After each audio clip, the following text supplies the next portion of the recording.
Welcome back to our YouTube channel Aman Codes. In today's episode, we are going to discuss about the remaining predefined functions that are present in str data type. So string handling part 2. In that we are going to discuss about is alpha. This function is going to return true when that function object contains only alphabet. Otherwise it is going to print false. So let's see how it is going to work. Now I'm opening Python command prompt. See here. So I'm going to declare s is equals to, so like this Python. So Python, right? So s is equals to Python. I'm going to use s dot. So the function name is alpha of, right? S dot is alpha of.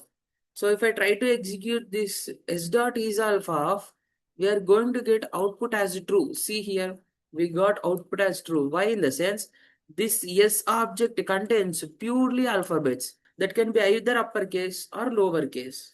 So I'm going to declare s1 is equals to, so this is my s1. Now I'm going to do s1 dot is alpha of. The output is false. Why? It contains spaces. See here, we are going to get false as an output. So if I declare s is equals to Python 123, then if I try to execute s dot is alpha of, then the output is false. See here, we got false as an output, right? It contains alphabets plus digits, so it is not allowed. That is the reason we got the output as false, like this. So if we use special symbols, dot is alpha of. If I do this thing, the output is false, right? We got false as an output because is alpha returns true when it contains only pure alphabets. Then only it is going to return true. So if I try to declare in the place of special symbols, lowercase Python, true, see true, purely alphabets that either uppercase or lowercase. If I include digits with alphabets, then output is false. So if I enter only digits, then the output is false. So this is about is alpha predefined function, is digit of predefined function. So this predefined function returns true when object contains only pure digits. Otherwise, it is going to return false. So let's see how it is going to work. Declare a is equals to 1, 2, 4. Now I'm trying to do a dot is digit of. Output is true. Why? For this a object, we have only digits. If the object contains mixing of numbers and alphabets, then it is going to return false. See here, Python 123. Output is false because it contains alphabets. So in the place of Python, if I use some special symbols, dollar percentage, output is false. Why? It allows only digits. So not special symbols with numerics. It allows only numerics. That is the reason we got output as false. So if I declare only digits, like if I declare 10, output is true. See, we got a true, right? So by using this is digit, it is going to return true when we mention only numerics. So otherwise it is going to return false. So this is about is digit. So the next is space. This is space is going to return true when it contains only spaces. Otherwise it is going to return false. Same like previous, right? So see here, I'm going to declare so many spaces dot is a space of. The output is true. See here, true. If I declare spaces with numerics, then the output is false. So if I declare nothing, dot is a space of. The output is false. See here, because there is nothing we mentioned inside this double quotes, right? That is the reason we got output as false. So if I use like this, what 345 dot is a space of, then the output is going to be what false because it contains zero spaces.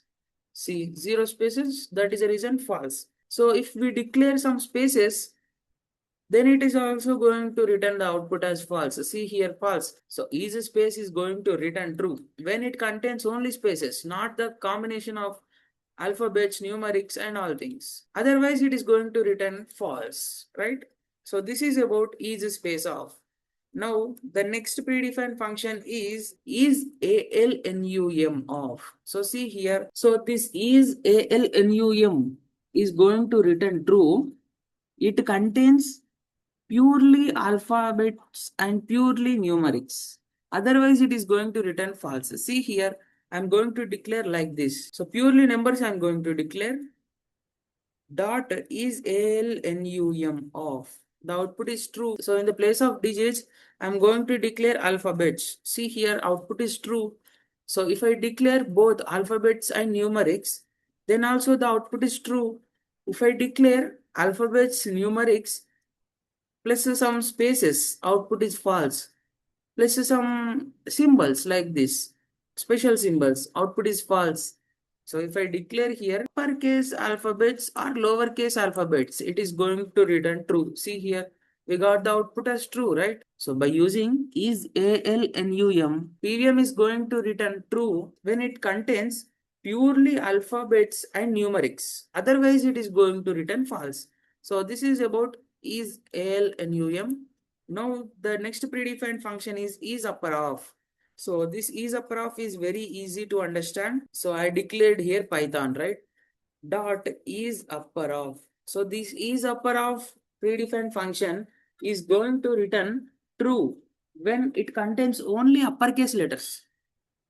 So, but here I declared all the lowercase letters, right? It is going to return false. See here. So whenever we declare here pure uppercase letters, then only it is going to return true.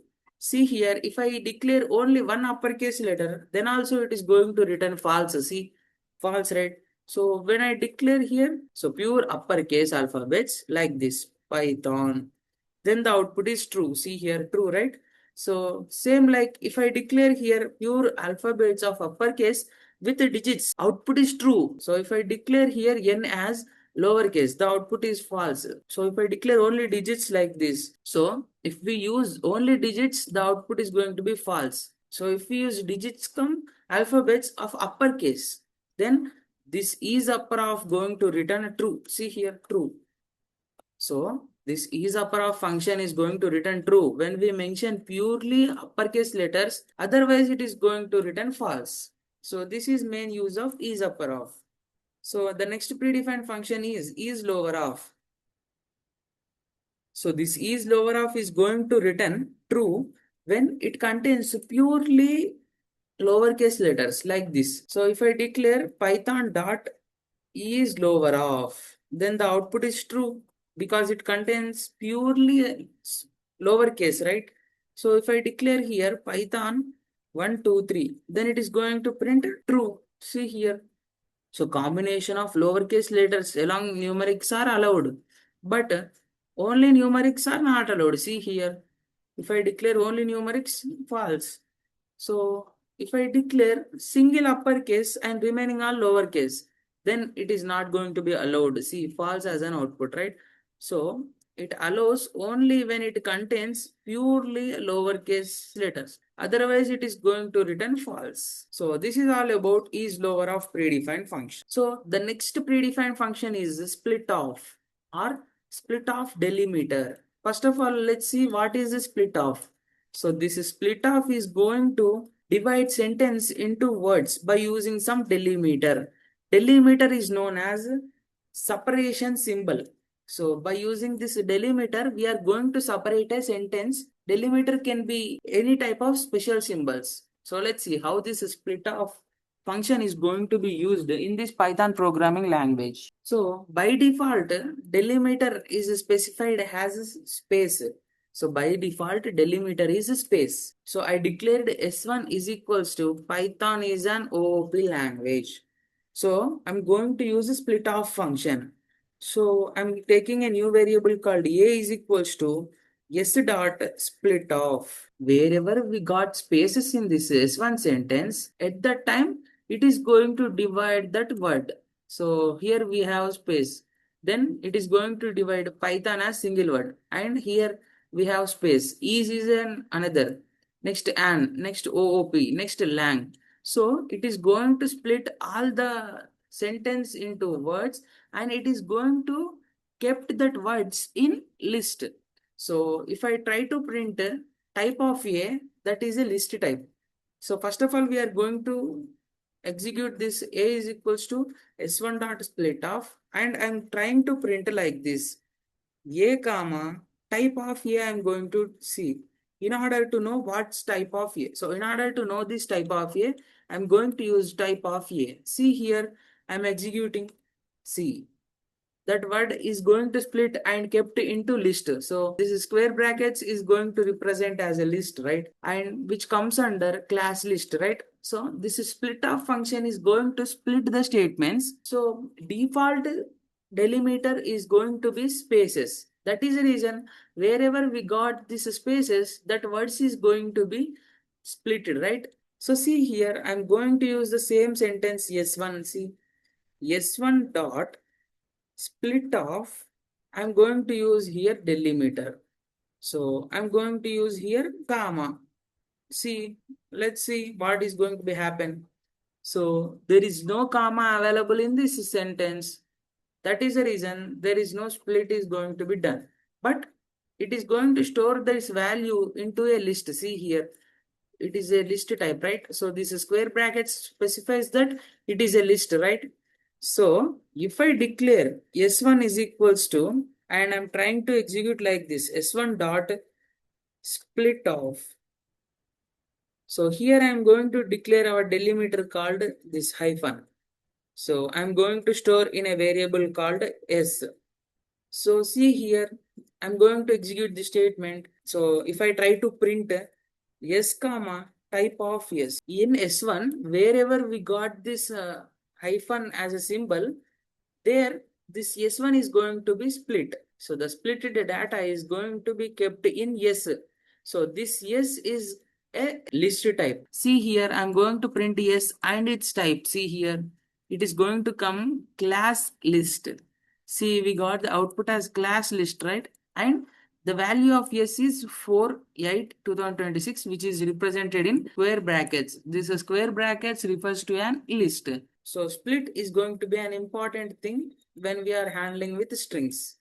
So the next predefined function is join off. So let's see what this join off will do.